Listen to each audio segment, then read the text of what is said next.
Хрумкі, класні квашені огірки на зиму. Дуже простий рецепт.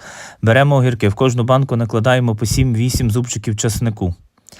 Такі от парасольки з кропу. На дно по 3-4. На літр води нам треба буде 50 грам солі. Засипали в дуже холодну воду. Перекалапуцюємо нашу воду сіллю, щоб гарно сіль розчинилась. Зверху закладаємо ще по 2-3 парасольки у кожну банку.